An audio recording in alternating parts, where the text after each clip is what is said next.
Hi guys, good afternoon. Ito, malapit na naman akong umuwi. Napakatumal guys. Kahit ang mga tricycle driver dito, napakatumal ng biyahe. Tingnan nyo guys yung isa kong customer.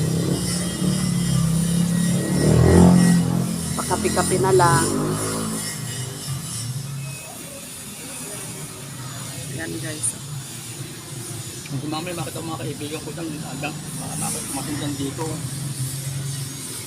Guys, supportahan nyo po ako.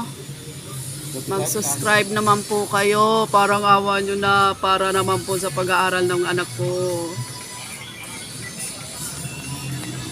Guys, tingnan nyo po. Yan po ang aking maliit na pinagkakakitaan. Supportahan nyo po ako sa mga vlog ko. Subscribe nyo man po ako. Like and share. Salamat po.